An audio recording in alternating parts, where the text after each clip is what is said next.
Hi అండి, అందరికీ నమస్తే. Welcome back to my channel. ఇప్పుడు కార్తీక మాసం కదండి, నేను రామదేవుని పూజ చేసుకున్నాను. నేను ఎప్పుడు పూజ చేసుకోలేదండి, ఫస్ట్ టైం అండి చేసుకున్నాను. పూజ ఎలా చేసుకోవాలంటే 5 గురువారాలు 5 ఆదివారాలు మొత్తం 10 పూజలు చేసుకోవాలి. ఫస్ట్ గురువారం మొదలుపెట్టి ఆదివారం పూర్తవ్వాలండి. ముందు రోజే ఇంకా ఇల్లంతా శుభ్రంగా కడిగేసుకొని శుభ్రం చేసుకోవాలండి. తర్వాత రోజు నేను 3 గంటలకే నిద్ర లేచి తలస్నానం ఆచరించి ఇంట్లోన తులసి మొక్క దగ్గర ఫస్ట్ పూజ చేసుకొని ప్లేట్లో నీళ్ళు పెట్టి ఒత్తులు వదులుకున్నానండి. ఆ తర్వాత పీట కడిగి ఇంకా వ్రతంకి తయారు చేసుకున్నానండి.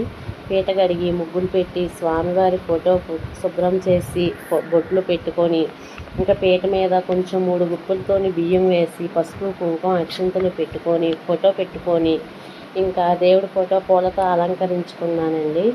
వ్రతంలో ఫస్ట్ మెయిన్గా ఉండవలసినవి ఆవు నేతితో దీపం పెట్టుకోవాలండి. నెక్స్ట్ రవ్వ లడ్డు పెట్టుకోవాలండి. రవ్వ లడ్డు ఎలా తయారు చేయాలంటే కొంచెం ఉప్మా రవ్వ ఉంటుంది కదండి, ఆ ఉప్మా రవ్వ, పంచదార, ఆవు నెయ్యి, ఆవు పాలు, పచ్చివేనండి కలిపి 5 ఉండలుగా చేసుకొని 5 తమలపాకుల మీద ఒక్కొక్కటి పెట్టుకోవాలండి. ఈ పూజ అయిన తర్వాత ఈ ఒక్కొక్క రవ్వ లడ్డు ఫస్ట్ దేవునికి ఒకటి నైవేద్యంగా, ఒకటి తాంబూలం పంతులు గోరికి, ఒకటి మన ఇరుగు పొరుగు వాళ్ళు ఉంటారు కదండి వాళ్ళకు ఒకటి ఇచ్చుకోవాలి, ఒకటి మనం తినాలండి, ఒకటి ముత్తైదువుకి ఇవ్వాలి తాంబూలంతో. ఇచ్చాక ఇంకా మళ్ళీ 2 తాంబూలాలు పెట్టుకోవాలండి వ్రతంలో. ఒకటి పంతులు గారికి, ఒకటేమో ముత్తైదువుకి ఇచ్చుకోవాలి. ఆ ముత్తైదువుకి పంతులు గారికి ఇచ్చినప్పుడే తాంబూలంతో రవ్వ లడ్డు ఇచ్చుకోవాలండి.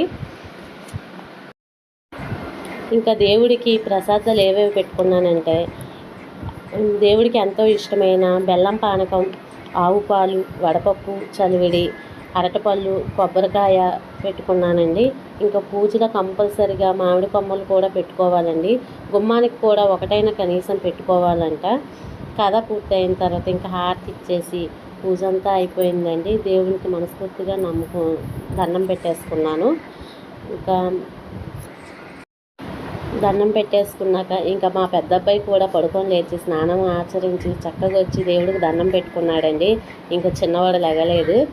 ఇంకా నేనైతే ఇంక ఇలా పూజ చేసుకున్నానండి. మీరు ఎలా చేసుకున్నారో కామెంట్ చేయండి.